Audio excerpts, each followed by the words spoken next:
ইলিয়াস তো এপিসোড বানায় পুচ্ছে আগুন জ্বালায় দিছে। পুচ্ছে আগুন নিয়ে আসিফ নজরুল এর কাছে যাচ্ছে, ওর কাছে দৌড়াইতেছে। ছাত্র নেতারা দেখলাম আসিফ নজরুলকে বাঁচাইতে আগায় আসছে, কিন্তু বাঁচাইতে পারবেন কি? আর আসিফ নজরুলকে কেন ধরা হইতেছে এভাবে? আমি মাসখানেক আগে এই এপিসোডটা করেছিলাম। এইখানে আমি ব্যাখ্যা করার চেষ্টা করেছিলাম যে কেন আসিফ নজরুলের বিরুদ্ধে ধারাবাহিকভাবে কওয়া হইতেছে। আবার বিষয়টা একটু বুঝতে দেখি, এটা অন্য অ্যাঙ্গেল থেকে বুঝে দেখি। আসিফ নজরুলের সাথে আমার জমি জমা নিয়ে ঝগড়াঝাটি নাই। আসিফ নজরুলের হাসিনা বিরোধী লড়াই ভূমিকা নিয়েও কোনো প্রশ্ন নাই আমার কাছে। উনি যথেষ্ট ভূমিকা রাখছেন ওনার অবস্থান থেকে। আমার ব্যক্তিগত পাকা ধানে তিনি ময়দান নাই। বাঙ্গু এলিটেরা যেহেতু নিজের ধান্দা ছাড়া আর কিছু বুঝে না, অনেকে হাইপোথিসিস দাঁড় করাইছে নিশ্চয়ই কিছু ধান্দা ছিল পিনাকি বা ইলিয়াসের, সেটা হয় নাই, তাই চেতিছে। আসিফ নজরুল নিজেই বলুক তার কাছে ব্যক্তিগত কোনো ধান্দা নিয়ে পিনাকি বা ইলিয়াস গেছে কিনা। যাই হোক, যখন আসিফ নজরুলের অতীত ভূমিকার কথা বলে কেউ ডিফেন্ড করতে যায় আসিফ নজরুলকে, তখন তার করুণা করা ছাড়া আর কিছু বলার থাকে না। তার রাজনীতির জ্ঞান যে শিশু পর্যায়ের সেটা বোঝা যায়। রাজনীতিতে অতীত একটা রেফারেন্স, কোনো জাস্টিফিকেশন না। এই ভুলটা সবাই করে জন্যেই আওয়ামী লীগের অতীত ঐতিহ্যের দোহাই দিয়া তার রাজনীতিতে পুনর্বাসনের কথা বলে। আসিফ নজরুল মুজিব বন্দনা করতে করতে কাইত হইয়া পড়ে। দেখেন কি লিখিছে, পড়ম, প্রিয় বঙ্গবন্ধু, নাটক কম করো প্রিয়, আপনি আমাদের স্বাধীনতার জনক করে বাবা। জন্ম শতবর্ষে শ্রদ্ধাঞ্জলি, শুভেচ্ছা আর ভালোবাসা নিন। শ্রদ্ধাঞ্জলি বানানটা ভুল হয়েছে আজিব ভাই, এটা লয় হস্যিকার হবি। আল্লাহ আপনাকে শান্তি দিন, ভালো রাখুন। এই আসিফ নজরুল মুজিবকে কিভাবে হাসিনা থেকে আলাদা করবে? 1975-এর ফ্যাসিস্ট মুজিবকে 1971-এর মুজিব থেকে আলাদা করে মূল্যায়ন যে করতে পারে না, তার রাজনীতির ধারণা শিশুর সমান। সে আওয়ামী শাসনে বিচার করতে পারবে না তো। গণ আদালতের আসিফ নজরুল আর গত 15 বছরের আসিফ নজরুল কি এক? 5ই আগস্টের আগের আসিফ নজরুল আর 5ই আগস্টের পরের আসিফ নজরুল কি এক না তো। তার কথা বাদ দেন, 2013-র গণজাগরণ মঞ্চের পিনাকি আর আজকের পিনাকি কি এক না তো। আপনাকে আপনার মরাল পলিটিক্যাল পজিশন সবসময় নির্মাণ করতে হবে, এটা প্রত্যেক মুহূর্তের নির্মাণ। আপনি কোন সময় কি করেছিলেন সেটা দিয়ে আজকের কাজ বিচার হবে না তো। এখন আসেন দেখি আসিফ নজরুল কেন লক্ষ্য হইল। দেখেন, 5 তারিখ সকালে ক্যান্টনমেন্টে গেলেন সবাই, পলিটিক্যাল পার্টির লোকেরা গেলেন, ড্যাং ড্যাং করতে করতে গেলেন, বাসে চেপা। পলিটিক্যাল পার্টির সবকিছু ঠিক করেছে, এটা আসিফ নজরুলের নিজের কথা, তাই না? তারপরে তারা বঙ্গভবনে গেল, পলিটিক্যাল পার্টির পানি পড়া নিয়ে বল আসিফ নজরুলের কোর্টে দিয়ে সরে গেল পলিটিক্যাল পার্টিগুলো। এরপরে খেললো কে? পুরাটা সময় খেললো কে? আসিফ নজরুল একা। কোন ক্যাপাসিটিতে গেল সে? ছাত্রদের দলের লোক সে না, কারণ ছাত্ররা ছিল। রাজনৈতিক দলের লোক না, সেও না। সে প্রতিনিধিত্ব করলো কার? প্রতিনিধিত্ব করলো পলিটিক্যাল পার্টি আর ছাত্রদের বাইরে যে বাকি ফোর্সের, সেই ফোর্সের প্রতিনিধিত্ব করলো। তার ম্যান্ডেট কি? তার ম্যান্ডেট হচ্ছে তার ম্যান্ডেট এই সমস্ত লোকদের প্রতিনিধি হিসেবে সে গেছে। সেই পুরো প্রসেসে কারোর সাথে আলাপ করছে এই যে বাইরে যারা স্টেক হোল্ডার না, করে নাই। রাজনৈতিক দলগুলো কি একাই স্টেক হোল্ডার নাকি? 18 তারিখ থেকে পলিটিক্যাল পার্টিগুলোর কত রকম চাপাচাপি করা হয়েছে। বাচ্চাদের এই আন্দোলনকে পিক করেন, এখন আপনারা কর্মসূচি দেন না, আমরা নৈতিক সমর্থন দেব, আমরা সরাসরি যাব না। বলেনি দলগুলা? বলেনি? বলছে না? এখন আওয়াজ দিলেই হবে নাকি? আমরা ভুলে গেছি? সব রেকর্ড আছে। এখন বিরাট বড় স্টেক হোল্ডার হয়ে গেছে পলিটিক্যাল পার্টিগুলো, না পাংখা গজাইছে, তাই না? দেখেন মির্জা ফখরুল 25শে জুলাই কি বলিছে, দেখেন, হাইলাইট করে দেখান এডিটর সাহেব। বিবৃতিতে মির্জা ফখরুল বলেন, আন্দোলনে ভূমিকা রাখার মিথ্যা অভিযোগে ঢালাওভাবে বিএনপি ও বিরোধী দলের নেতাকর্মীদের উপর সরকার এবং আইন শৃঙ্খলা বাহিনীর কতিপয় সদস্য দোষারোপ করছে। মিথ্যা অভিযোগ, আন্দোলনে অংশ নেওয়ার মিথ্যা অভিযোগ। মির্জা ফখরুল নিজে বলতেছে যে আন্দোলনে অংশ নেওয়ার মিথ্যা অভিযোগ, তার মানে তারা আন্দোলনে অংশ নেয়নি। বিএনপির নেতাকর্মীরা দেখেন, আন্দোলনে ভূমিকা রাখার মিথ্যা অভিযোগে, মানে আন্দোলনে আপনারা ভূমিকা রাখেন নাই, আপনার নেতা এটা বলছে। এখন আওয়াজ দিলে হবে? আওয়াজ দেন এখন, না? দেশটা কি রাজনৈতিক দলের বাপের? দেশটা কারো বাপের না। এই স্লোগান আসছে এই আন্দোলনের সময়, এই বিপ্লবের সময়। রাজনৈতিক দলের বাইরে যে শক্তির প্রতিনিধি হিসেবে গেছে আসিফ নজরুল, তার সাথে সে কথা বলে নাই, এইটা তার প্রথম মিস্টেক। তাছাড়া সে কোন যে ওইখানে গেছে? সে যদি আমাদের সাথে কথা বলতো, রাজনৈতিক দলগুলোকে দাবরানি দিতে পারতো না বিপ্লবী সরকার না করলে? তাহলে আসিফ নজরুল কেন ছিল ওইখানে? কোন কামলাটা সে খাটতে গেছিল? রাজনৈতিক দলের কামলা খাটতে গেছিল? তাহলে যেটা বলা হয় সেটা বলে আমি করি নাই। তাহলে কি করতে গেছে এখানে? উপদেষ্টাদের কে সিলেক্ট করছে? বলে আমি করি নাই। আপনি যদি পাওয়ার ট্রান্সফারে যুক্ত থাকেন আসিফ নজরুল, তাহলে কোন আক্কেলে আপনি নিজে উপদেষ্টা হন? আপনি একটা পার্ট অফ প্রসেস, সেই প্রসেসে আপনি তো নিজে ক্যান্ডিডেট হইতে পারেন না। এটা তো চরম কনফ্লিক্ট অফ ইন্টারেস্ট। মানে আপনি ছিলেন নিজের উপদেষ্টা পদটা বাগানোর জন্যে। আপনি তো লোভী মানুষ। শিক্ষকতা করতেন ঢাকা বিশ্ববিদ্যালয়ে, আর পার্ট টাইম খ্যাপ মারতেন, সাইনবোর্ড লাগায়, ওই সাইনবোর্ড লাগায় পার্ট টাইম খ্যাপ মারতেন কতগুলো জায়গায়। আর কইলাম না, আপনার বিরুদ্ধে প্রথম এবং প্রধান অভিযোগ বিপ্লবকে প্রথম লগ্নে হাতছাড়া করার কাজে পৌরোহিত্য করার, পুরোহিতগিরি করেছেন। আসিফ বলছে যে যাকে রয়জেন বলতেছেন তাকেই সবচেয়ে পাশে পাইছি। কি আর কমু আসিফ, তাই তো পাওয়ার কথা, তাই না? তার বাসা তো বিশ্ববিদ্যালয়ের মধ্যে, ওইখানে তো ইলিয়াস থাকে না, পিনাকিও থাকে না। পিনাকি আর ইলিয়াসকে দেশছাড়া করছে হাসিনা, তারা চাইলেও ফিজিক্যালি থাকতে পারবে না। আসিফ নজরুলকে বিপজ্জনক মনে করে নাই হাসিনা, তাই সে দেশে থাকতে পারছে। আমাদেরকে বিপজ্জনক মনে করছে জন্য দেশ থেকে ভাগাই দিচ্ছে। তারা জেলে যাইতে হয় নাই, দেশ ছাড়া হয় নাই। বিশ্ববিদ্যালয়ের শিক্ষক হিসেবে তো তার সুবিধা আছে, ছাত্রদের প্রক্সিমিটিতে থাকে, কিছু পেশার কিছু ইনহেরিটেড কিছু সুবিধা থাকে, আইন পেশায় থাকে, শিক্ষকতা পেশায় থাকে, সে সুবিধা পাইছে। তো আসিফ, তুমি যে কইলা যে পাশে পাইছি, তো ফারুকের পাশে পাইছিলা, তুমি পাও নাই তো। ওয়াহিদুদ্দিন মাহমুদরে পাশে পাইছিলা, পাও নাই তো। সালাউদ্দিন সাহেবকে পাশে পাইছিলা, পাও নাই তো। এমনকি প্রফেসর ইউনুসকে পাশে পাইছিলা, পাও নাই তো। তো তাইলে তাদেরকে পাশে টানছো কেন? ক্ষমতায় পাশে, তোমার পাশে তো উপদেষ্টা হয়ে ক্যাবিনেটে বসে, তাই না? পাশে পাওয়াটা তাইলে কিছু মিন করে? ইলিয়াস পাশে ছিল না, আমরা পাশে ছিলাম না। ইলিয়াস কোন ন্যায়সঙ্গত লড়াইয়ে পাশে ছিল না? তার মানে এই যে ক্ষমতার ভাগ বাটোয়ারার পিছনে পাশে থাকা ছাড়াও আরো কিছু গল্প আছে, কাছে আসার গল্প আছে। সেই গল্পটা ইলিয়াস বলছে। ইলিয়াস এমন একটা অনাবিষ্কৃত এলাকার কথা বলছে যেটা সবাই লুকাইতে চায়। কি সেটা যা সবাই লুকাইতে চায়? এই যে বাকশাল, এটা কি খালি আওয়ামী লীগ? তা তো না। CPB, Prothom Alo, Daily Star, Chhayanaut, Udichi, Transparency International, এর সব কিছু ইনক্লুডেড। এরা সবগুলো মিলে এই প্রগতিশীলতার ন্যারেটিভ তৈরি করে। এইটাই হইতেছে বাকশালী বয়ান। বাংলাদেশে যে ফ্যাসিবাদ চলছে ওর ডাক নাম হইতেছে বাকশাল। আর গত 15 বছর যে ফ্যাসিজম হয়েছে বাংলাদেশে, সেটা হইতেছে নয়া বাকশাল 2.0। এই জন্যই প্রথম আলোতে বাশারের পতন হয়, হাসিনার বিদায় হয়। হাসিনার পতন কথাটা লেখে না প্রথম আলো, এমন ভাবে যেন সানায়ের সুরে বিদায় দিতেছে হাসিনারে। এই উত্থান রহিত মতি মাহফুজের কাছে হাসিনার পতন হয় না, পলায়ন হয় না, হয় বিদায়। এই যে টোটাল সিস্টেমের পার্ট আসিফ নজরুল। আসিফ নজরুল এই টোটাল বাকশালের পার্ট। তার সাথে প্রথম আলো সখ্য, প্রথম আলো পার্টনারশিপ, এটা তো সময়ের পরীক্ষায় উত্তীর্ণ। এবং সে তো নিজেই বলে যে তার প্রিয় প্রথম আলো। তো এই নয়া বাকশালের সিস্টেমটা টিকে ছিল, বা বলা ভালো এখনো টিকে আছে। এই যে সিপিবি, এই যে Prothom Alo, Daily Star, Chhayanaut, Udichi, Transparency International, এগুলোর উপরে ভর দিয়া, এগুলো হয়তো একটু দুর্বল হয়েছে কিন্তু ভ্যানিশ হয়ে যায় নাই। এটা সব সময় থাইকা যাবে। এরাই হইতেছে বাকশালের মেইন ফোর্স। এরাই বলে আমরা উপদেষ্টা বানাই। এই যে ডেইলি স্টারের সাংবাদিক বলছিল না, আমারে উল্লেখ কইরা উপদেষ্টা বানাই। এটা এত শক্তিশালী যে এখনো তার সামনে গরু জবাই দিলে পুলিশ তো পিটায়, মির্জা ফখরুল ঝেপে পড়ে, আর মাহমুদুর রহমান মান্না কয় এটা নাকি ফেজলামি। মানে গরু জবে করা ফেজলামি। ইয়া মানে ভাই, 1971 তো দামরা ছিলেন, 68 সালে তো চিটাগাং ইউনিভার্সিটিতে ভর্তি হয়েছিলেন, 3rd ইয়ারের ছাত্র ছিলেন ইকোনমিক্সের। গর্ত ঘুরেছিলেন কোনটি? মুক্তিযুদ্ধে তো যান নাই। আপনার কি আদৌ রাজনীতি করার নৈতিক অধিকার আছে? 68 সালে বিশ্ববিদ্যালয়ে ভর্তি, 1980 সাল পর্যন্ত ইলেকশন করিচ্ছেন। 12 বছর ছাত্র রাজনীতির নামে বিশ্ববিদ্যালয়ে ঘষ্টানো কি ফাজলামি না মান্না ভাই? হ্যাঁ, আমাদেরকে ফাজলামির কথা বলেন, সাবধান কইরা দিলাম।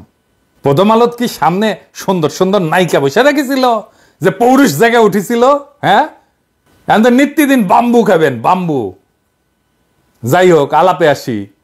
এই যে কালচারাল বাকশালী বয়ানগুলাই পলিটিক্যাল বাকশালরে তৈরি করছে এরা মিলা, এবং এর সাপোর্টে বড় হয়েছে, একটা আর একটারে পরিপুষ্ট করছে এবং করতেছে। যেই কারণে পলিটিক্যাল বাকশাল পরাজিত হবে না পুরোপুরি, যদি না কালচারালি বাকশালী বয়ানটাকে বাতিল করা না যায়, পরাজিত করা না যায়। এই জন্যই আমরা শিল্পকলা একাডেমিতে কালচারাল মিনিস্ট্রিতে অ্যান্টি বাকশালী লোক চাইছিলাম। দুই জায়গায়, এক জায়গায় জামিল রে বসাইলো, আর এক জায়গায় ফারুকিকে দিয়া পাল্টা কালচারাল বয়ান তৈরির দিল এই আসিফ নজরুল। আমি একটা সলিড এক্সাম্পল দিই। আসিফ নজরুল কি মুজিবের 72 থেকে 75-এর ক্রিটিক করতে পারবে? না, পারবে না। এই বাকশালী বয়ান তৈরি যে স্তম্ভগুলা, সেই স্তম্ভগুলোর একটার পার্ট আসিফ নজরুল। আর বাকশাল তো ভারতের ড্রিম চাইল্ড নাকি, সেই তো পাইলা পুষা বড় করছে বাকশালকে। আর বাকশাল তো ইন্ডিয়ার পারপাস সার্ভ করছে নাকি, অন্য কারো পারপাস সার্ভ করছে? ইন্ডিয়ার পারপাস সার্ভ করার জন্য যে বাকশাল, সেই বাকশালের বয়ান তৈরি করে যে প্রথম আলো, সেই প্রথম আলোর পার্ট হচ্ছে আসিফ নজরুল। কিন্তু তাকে ভারতের কিছু এটা বলা যাবে না। মানে ভারতের ইন্টারনেটের নানা লেয়ারে কাজ করে, এটা তো মিথ্যা না। গোয়েন্দা সংস্থা এভাবেই কাজ করে। প্রথম আলো তাইলে কোনোভাবে ভারতের স্বার্থের সাথে রিলেটেড না। এইটা ওই ছবিটা দেখেন না, দৌড়াই স্বামীর সাথে সিগনেচার করিচ্ছে, কিবেন এটা কি তালাক নামা সাইন করিচ্ছে মতিউর রহমান? বাংলাদেশে কোন পত্রিকার ইন্ডিয়ান হাই কমিশনের সাথে চুক্তি আছে? আজকে যারা ক্ষমতায় তাদের বলি আমাদের সাপোর্ট আছে, তার মানে কিন্তু সেটা নিরঙ্কুশ না। কোন সরকারের এই নিরঙ্কুশ সাপোর্ট জনগণ দেয় না, দেওয়া উচিত না। 47-এর অর্জন কার জন্য নষ্ট হয়েছিল? ক্ষমতাসীনদের জন্য, মুসলিম লীগের জন্য। 71-এর অর্জন কার জন্য নষ্ট হয়েছে? আওয়ামী লীগের জন্য হয়েছে, জাসদের জন্য হয় নাই তো। 2024-এর অর্জন যদি নষ্ট হয়, তাহলে এইটা হবে এখন যারা ক্ষমতা আছে তাদের জন্য। এই জন্য উপদেষ্টাদের ধরি। আমরা খুব বেশি সমালোচনা করি না, নেহাত মায়া করে করতে পারতাম, মেলা সমালোচনা করতে পারতাম, মেলা নিউজ আসে, মেলা খবর আসে, কিছু বলি না। খুব নির্মম সমালোচনা করতে পারতাম, এমনকি প্রফেসর ইউনূসের সমালোচনা করতে পারতাম উঠতে বসতে, করি না। দেখাবো, একটা স্যাম্পল দেখাবো, স্যাম্পল যেটা দেখাই। এই যে প্রফেসর ইউনূস 17 নভেম্বর বলছে এই 100 দিনে অর্থনীতি সবল অবস্থানে চলে আসছে। ঠিক তার 2 দিন পরে অর্থ উপদেষ্টা কি কইছে দেখেন, কইছে দেশের অর্থনীতির অবস্থা ভয়াবহ। মানে 2 দিন আগে প্রফেসর ইউনূস কি বলিছে সেটা ভুলে গেছে। ভুলে কার কথা ঠিক তাইলে? প্রফেসর ইউনূসের নাকি অর্থ উপদেষ্টা? প্রফেসর ইউনূসের বক্তৃতার ওই পার্টটা তো অর্থ মন্ত্রণালয় থেকে লেখা হয়ে আসবে, তাই না? তার মানে প্রফেসর ইউনূস হয় অর্থ মন্ত্রণালয় থেকে নেয়নি লেখাটা, অথবা অর্থ উপদেষ্টা শুনেইনি প্রফেসর ইউনূস কি বলছে। এই সরকারের ব্যর্থতার জন্য আগে হাসিনার টেলিফোন ফাঁস হইতো, এখন জমায়েতে বক্তৃতা দিচ্ছে। আমরা বলছিলাম হাসিনা পরিবারকে দৌড়ের উপরে রাখতে হবে। পুতুলের বিষয়ে বিশ্ব স্বাস্থ্য সংস্থাকে দাও চিঠি ড্রাফট করে দিছিলাম স্বাস্থ্য মন্ত্রণালয়ে, 17 পৃষ্ঠার চিঠি, কিচ্ছু করে নাই। কাজ তো করে দিছি, ধরে ধরে কি কি লিখতে হবে। মনিরুল ইন্ডিয়া থেকে পোস্ট দেয় জয় বাংলা বইলা, আর মনিরুলকে তো ইন্টারপোল দিয়ে ধরে আনা উচিত। আপনাদের আশেপাশে বুক ফলে আওয়ামী লীগারদের ঘুরতে দেখতেছেন না? এই যে আয়না ঘর হয়েছে, বাসারের ইয়েতে আয়না ঘর বাড়িয়েছে না, ইকোনমিস্টে নিউজ হয়েছে, আমাদের আয়না ঘরের নিউজ কোথায়? সেই জন্য বলার চান্স পায় আয়না ঘর নাকি নাই, দেখেছেন? তাহলে এটা কে করবে? যারা ক্ষমতায় আছে তারাই তো। এগুলো ইলিয়াসদের জন্য হয়েছে। সবাই আসিফ নজরুলের পিস বাঁচাইতে চলে এসছে দল বেন্দা। ইলিয়াসরে ধরো, এখন ইলিয়াসরে ধরো, কথা কিছু কওয়া যাবে না আসিফ নজরুলের। ক্ষমতা সবসময় প্রশ্নের মুখে থাকবে, সমালোচনা হবে, কঠোর নির্মম সমালোচনা হবে, সেটাই সভ্য দুনিয়ার নিয়ম। প্রফেসর ইউনূসের সরকার হাসিনার সরকার না যে সমালোচনা নিতে পারবে না। আসিফ নজরুল মিটিং এ যাইয়া কয়েকদিন আগে কইছে কারে যেন জাতির পিতা ঘোষণা দিতে হবে। হঠাৎ করে মনির বললো কি, একজন ব্যক্তি সম্পর্কে নাম নিব না, বললো আসিফ ভাই আমার মনে হয় তারে এই জাতির পিতা বানায় দিলে না দেওয়া পর্যন্ত সে থামবে না। মানে তারে জাতির পিতা না বানায় দেওয়া পর্যন্ত সে থামবে না, অথবা তারে জাতির পিতা বানায় দিলে বলতে সব সমস্যার সমাধান হয়ে যাবে। জাতির পিতা মানে নতুন জাতির পিতা। হ্যাঁ, আসিফ নজরুল মুখ সামলে কথা বলবেন। আবার কইছে কারে উদ্দেশ্য কইরা, কোটা সংস্কার আন্দোলনকে কে যেন কইছিল আতাতের আন্দোলন। কেউ কেউ বলে দেখবেন যে কেন বিপ্লবী সরকার হলো না, কেন শহীদ মিনারে আমরা শপথ দিলাম না, কেন সাংবিধানিক পথে গেলাম। ফর গড সেক আপনাদেরকে রিমাইন্ড করাই দিই, তাদেরই কেউ কেউ যখন এই ঐতিহাসিক ছাত্র আন্দোলন শুরু হয় বলেছিল এটা আতাতের আন্দোলন, সাজানো আন্দোলন, বলেছিল না? বলেছিল। সবাই হাততালি দিছে, হাসাহাসি করিচ্ছে, দেখেছেন? আমি খুঁজতে লাগলাম কে কইছে, কারে কারে আসিফ নজরুল কইলো, খুঁজে খুঁজে পাইলাম খালিদ মহিউদ্দিনের সাথে টক শো। শুনেন, এখন আওয়ামী লীগ যে এরকম সরকার 15 বছরের বেশি সময় ধরে তারা ক্ষমতায় আছে, তাদের সামনে ডিল করার মতো আরো অনেক বিষয় আছে তাদের। তো আপনার কাছে কি মনে হয় যে তারা যদি সরকারের মানে আইন আদালতের কাঁধে বন্দুক রেখেও এটা করতে চায়, এটা কেন করবে? মানে কোটা ব্যবস্থা মুক্তিযোদ্ধাদের জন্য চালু করে সরকার আসলে কি গেইন করবে বা কি গেইন করতে চায়? আমরা তো এরকম অনেক সময় শুনি যে বিএনপি সবচেয়ে বড় মুক্তিযোদ্ধাদের দল, আমরা এরকম শুনি মুক্তিযোদ্ধারাই এখন আওয়ামী লীগের সবচেয়ে বিপক্ষে অবস্থান নিয়েছে, আমরা শুনি বামদের মধ্যেও অনেক বড় বড় মুক্তিযোদ্ধা রয়েছে। তো এটা কইরা আসলে সরকার কি মানে অর্জন করবে? সরকার যদি চায়, আমরা যেরকম মেকানিজমের কথা শুনি, সরকার তো যাকে খুশি তাকে চাকরি দিতে পারে আসলে, মানে নানা রকম মেকানিজম করে। না, আমি আপনাকে বলি, আমার কাছে মনে হচ্ছে সরকারের মধ্যে, সরকার মানে তো আর শুধু আমাদের প্রধানমন্ত্রী না, সরকারের মধ্যেও তো আমরা দেখেছি এমন কোনো এলিমেন্ট আছে যারা ভুয়া মুক্তিযুদ্ধের সার্টিফিকেট দিয়ে হলেও চাকরি পেতে উৎসাহী। ভুয়া মুক্তিযোদ্ধা কিন্তু একটা বাণিজ্যও তো আছে, দেশে আছে না? তো এই বাণিজ্যের লোকগুলোকে মারা গেছে, এটা তো সরকারের মধ্যে আছে, ঠিক না? 62,000 ভুয়া মুক্তিযোদ্ধা আছে, এই সার্টিফিকেট একটা বাণিজ্য আছে না? সরকারের মধ্যে একটা কোটারি অংশ আছে যারা ছাত্রলীগ বা যুবলীগকে বা তার কর্মীকে চাকরি দিতে চায়, মুক্তিযুদ্ধের কোটা দিয়ে থাকতে পারে, 1 নাম্বার। 2 নম্বর হচ্ছে আমাদের প্রধানমন্ত্রী যেহেতু উনি একটু, আমার কাছে মনে হচ্ছে একটু জেদ করে বাতিল করেছিলেন, সেই জন্য মানে হয়তো উনি অন্য কোনোভাবে, মানে উনি অসন্তুষ্ট না, এটা অন্য কোনোভাবে রিফ্লেক্টেড হতে পারে যদি আপনার অ্যাটর্নি জেনারেল অফিস খুব স্ট্রংলি এটা পারসু না করে, হতে পারে। আর 3 নাম্বার হচ্ছে আপনি যেটা বললেন সরকারের নিয়ে কি করবে, আমার কাছে মনে হয় কি, ধরেন এটা একদম একটা সত্যি কিনা আমি জানি না, এমনি ধারণা, যখন এখানে ভারতকে যেভাবে আপনার রেল করিডোর দেওয়া হয়েছে, এটা নিয়ে খুব একটা শোরগোলের মতো অবস্থা তৈরি হয়েছিল। এখন পুরা যুব সমাজের মনোযোগ তো অন্যদিকে নিয়ে যাওয়া যায় এই সমস্ত ইস্যু টুনে, বিকজ এটা হচ্ছে তাদের চাকরির ইস্যু, এটা তাদের সবচেয়ে বড় ইমিডিয়েট ইস্যু হতে পারে। এখন আমাদের সরকারগুলোর মধ্যে তো স্বচ্ছতা নাই। কাজী নজরুল সেম সাইড হয়ে গেল না, আন্দোলনে অবদান আর স্টেকের প্রশ্ন তুললেন না, মেহরবানি কইরা। যারা ক্ষমতায় আছেন তারা ধরলে কলে ছুটতে পারবেন না, একেবারে কচ্ছপের মতো কামড় দিয়ে ধরবো। বাঙ্গো এলিট আপনাদের সাথে থাকতে পারে, কিন্তু আপামর সাধারণ মানুষ, সব হারানো মানুষ, দরিদ্র মানুষ, এরা ইলিয়াস আর পিনাকির সাথে আছে। পিনাকি আর ইলিয়াস তাদের কথা বলে। যদি সাধারণ মানুষের সাথে থাকতে চান, হাঙ্গের পিছে লাগবেন না, হ্যাঁ বরাবর কইরা দেব। কিন্তু যাই হোক, আমি অনেকদিন শহীদদের গল্প বলি না, আজ এক শহীদের গল্প বলবো। জুলাইয়ের যোদ্ধাদের পানি খাওয়াতে বাসা থেকে রাস্তায় এসেছিলেন মারিয়া সুলতানা রাখির স্বামী শহীদ নাজমুল। তিনি পানি খাওয়ালেন ঠিকই, কিন্তু নিজে পরিবারের কাছে ফিরলেন কফিনে আবৃত হয়ে। রাখির 2 বছরের ছোট্ট আরিয়ানাকে নিয়ে ভাড়া বাসায় এক অনিশ্চিত জীবন যাপন করছেন। নাজমুলের নিথর দেহ যখন হাসপাতালে পৌঁছে, রাখি আহাজারি করছিলেন। তার কথাগুলো শোনেন।